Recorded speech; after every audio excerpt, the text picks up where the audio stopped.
네, 또 내일 한 주 마무리 잘 하실 수 있도록 전략 세워봐야죠. 먼저 호재와 확재 이슈부터 체크해 보겠습니다.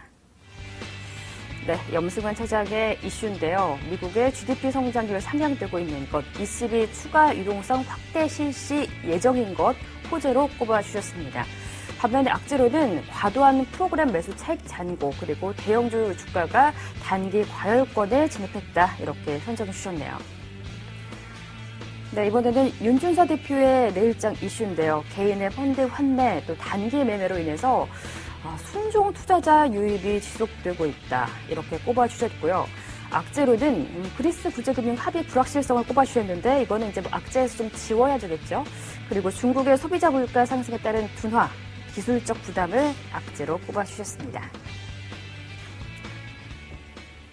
네, 염승환 차장님 내일 전략부터 들어보죠.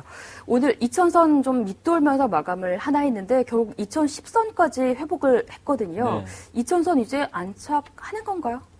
뭐 확실히 안착했다고 사실 뭐 단언하기는 어렵습니다. 뭐 한 번, 두 번 이렇게 넘어갔다고 해서 그게 뭐 무조건 좀 안착이 됐다고 좀 보기는 어려울 것 같고요.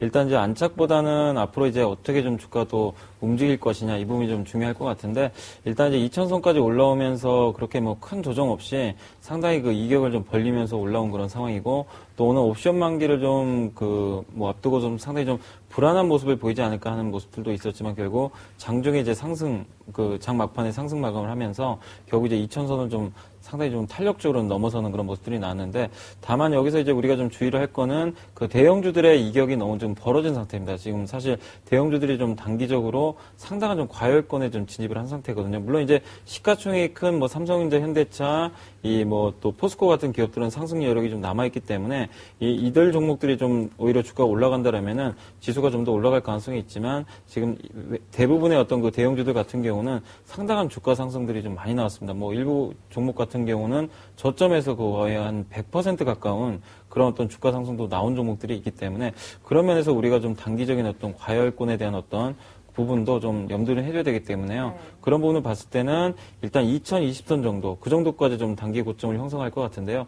그 정도까지 내일 아마 추가적인 어떤 상승이 좀 이루어진다라면은 일단 좀 현금 비중을 조금씩 늘리면서 이 주가라는 거는 계속 올라갈 수는 없습니다. 이 뭐 이동평에서 벽치기도 있듯이 어느 정도 이평선하고 좀 멀어지게 되면 반드시 좁히러 오기 때문에 그런 부분을 봤을 때는 우리가 어느 정도 단기 조정에도 좀 대비를 하는 그런 전략을 좀 말씀을 좀 드리고 싶고요. 시장이 뭐 앞으로 나빠진다 이런 부분보다도 일단 종목별로 계속해서 차별화가 나올 수 있기 때문에 크게 올랐던 그런 종목들은 오를 때마다 조금씩 현금을 좀 늘려주시고 아까 뭐 제가 추천드렸던 포스코라든가 또 최근에 보면 뭐 제일모직이라든가 뭐 자동차 업종들 굉장히 좀 주가가 좀 지지부진하기 때문에 오히려 좀 단기적으로는 좀 그런 쪽으로 관심을 가지시면 좋겠고 오늘 또 주가 움직임을 좀 보니까 좀 최근에 또 많이 소외가 됐던 업종들이 바로 이 IT 부품 회사들인데 한때 이제 주가가 12월까지 좀 상당히 주가가 먼저 올라갔습니다. 대형주보다 먼저 올라가면서 주가 랠리가 나왔는데 그들 기업들이 최근에 시장이 올라가면서 오히려 좀 많은 소외를 좀 받았거든요. 그래서 충분한 이제 가격 기간 조정이 거의 좀 마무리되는 그런 모습들이 나왔기 때문에 일단 이제 IT 장비 부품주 중에서 실적이 좀 좋은 기업들은 일단 좀 단기적으로 역시 좀 관심을 좀 가져보시는 그런 전략으로 말씀을 좀 드리고 싶습니다. 단기 고점을 2020포인트 선으로 전방해 주셨는데요. 뭐 2020포인트 머지 않았죠. 내일 조금만 올라도 이 정도까지는 오를 수가 있는 그런 상황입니다. 최근에 소외됐던 IT 장비주 또 부품주에 관심 갖자. 그리고 지금보다 좀 더 올라서 추가 상승했을 시에는 비중을 줄여보자. 이런 말씀을 해주셨습니다. 이제 윤준서 대표께서 기술적 부담 요인을 악재 요인으로 꼽아주셨는데 사실 그동안 조정다운 조정은 없었잖아요. 네. 그렇다면 조정 시에 매수는 괜찮을까요? 네, 적극 매수죠. 적극 매수요. 네. 언제까지? 한 지수 지금 상반기까지 이런 식으로 올라간다 그러면 2,400에서 2,500까지도 보고 있는데 상반기 2,500까지 보신다고요? 네네. 이런 그 강도로 계속 간다면 네. 만약입니다. 만약인데 일단 그 소탐대실하지 말라라는 말씀을 제가 좀 드리고 싶은 게 지금은 어떤 그 단기 흐름을 좀 보시지 말고 계속 끌고 가라는 말씀을 지금 한 달 넘게 계속 말씀을 드렸잖아요. 그 이유가 뭐냐면은 2008년도 리먼 브러더스 이후에 나왔던 충격에서 자산가치 아래로 급격하게 시장이 빠졌을 때는 경기에 대한 어떤 리스크나 경기에 대한 어떤 확신이 없는 상태였습니다.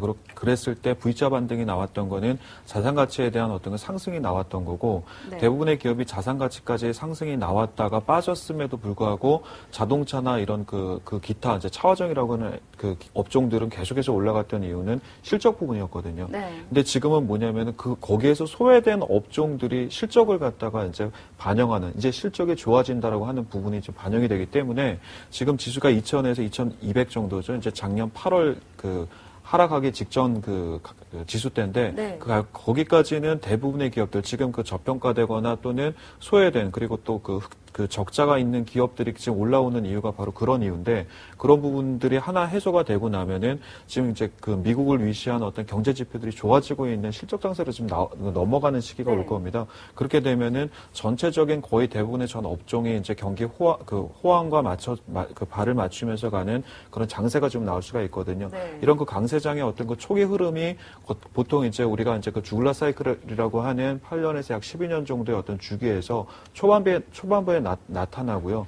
이런 어떤 실적과 유동성이 함께 나오는 게 10년에 한 번 정도 나올 수 있는 그런 모습이기 때문에 지금은 어떤 단계적인 예를 들어서 만약에 지수가 2000에서 1900대까지 만약에 빠진다고 하더라도 빠지는 것을 과거처럼 그러니까 작년처럼 네. 무서워하지 마시고 적극적으로 매수를 임하시고 만약에 매수를 하셔서 만약에 주가가 조금 빠져서 물렸다고 하더라도 그 부분에 대해서 손절 생각하지 마시고 계속해서 강하게 홀딩 하시는 그런 전략을 취하셔야지 이번 상승장의 어떤 흐름을 타실 수 있다 이렇게 좀 봅니다. 네. 네. 최근에 악재가 나와도 악재로 받아들이지 않고 있죠. 강세장에서 이런 좀 시그널이 나타난다고 했는데 강세장 지금 초입이다 이런 말씀을 주셨고요.